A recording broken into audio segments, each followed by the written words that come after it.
What's up guys, Jack here, and today we're going to have a little talk about content creation, starting out on YouTube.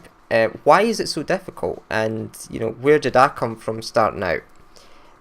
So I got my very first capture card back in 2010 when I was playing Black Ops 1. I got the Hapag HD PVR.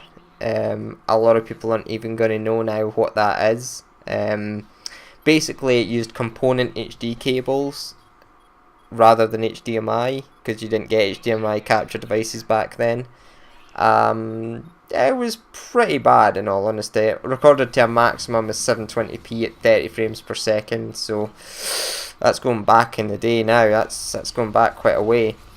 But I mean, nowadays, half the problem is that content creation has become so easy. There's a lot of free solutions out there, and you can get a high quality microphone for relatively cheap now. I mean, they're not really that expensive in the grand scheme of things. So with having the ability to also record your gameplay on Xbox and PlayStation through software recording, nowadays, through DVR, game DVR, and then if you play on the PC, there's tons of free solutions. You've got Fraps, you've got Stream Elements, you've got OBS, you've got 100 different ways of doing it. You've even got Shadow Play. There's loads of ways to do it now. So easy, simple to get your content on YouTube. So the main thing you've got to kind of focus on when you're starting out is to do it properly. Don't be one of these people who cheat and use view bots or clickbaity titles, because you're just going to end up with the wrong kind of content on your channel. So you're doing everything right. You're uploading the right stuff. You're uploading current content that's going to be enjoyable. You're giving it a good title with a good thumbnail, but you're still not getting the views. A problem I'm suffering with kind of right now. The problem is simply that the market is now saturated. It's not back in 2009 when hardly anybody was doing this. Now there's literally thousands, if not hundreds of thousands of content creators all bidding for the same spot. So in order for you to get anywhere, you've got to stand out, and you've got to stand out in a meaningful way. Whether that be you being really funny, having really great editing skills, or just simply being really, really good at the game. You could have really bad editing skills, but if you can drop 30 kills in a PUBG match every game, then people are going to want to watch your content. That's how it works. That's the way things go. But if you are in this situation right now, and you are making content, I urge you to keep at it. Don't ever give up. Try and look at what you're doing wrong, see what you can do about it, and then go and change it. There's no point in giving up once you've got to this kind of stage.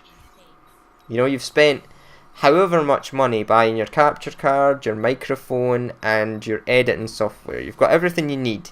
You've got the games, you've got the content, you've got the ability to record now, and the software you need to edit and render the videos. So simply, watch more YouTube videos, learn how to do better picture editing, learn how to edit better. At the end of the day, you've got to make it a hobby. You've got to try your best to make what you're doing as enjoyable as possible. My biggest advice is don't treat it like a job. I take my scheduling quite seriously because I, like I've said in previous videos, work full time, so I have to, otherwise there's no way I would be able to get the content that I want to produce out on time. But I never treat it like a job, and I would never ever want to do this full time and treat it like that. You would have to treat it like a hobby that you did but earned money on the side, which is really difficult to do. But the minute you start treating it like a job is the reason clickbait became a thing in the first place. If it wasn't for people earning money on YouTube, clickbait would never be a thing, because there's no incentive. The only incentive would be views, and realistically, are you really going to go to all that trouble just to get some extra views for someone to say, simply to say, well done, you've got lots of views? No, people do it for money. They've always done it for money. That's the reason clickbait entirely is a thing. So I kind of blame YouTube for that, for not clamping down on clickbait.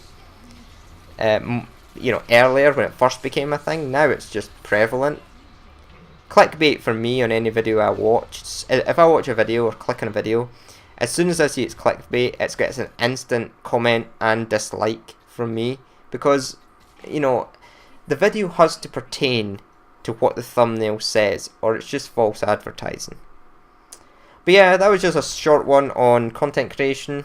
We've got to play the game as well. This is some really, really old gameplay. But yeah, thank you guys for watching, and I'll catch you in the next one.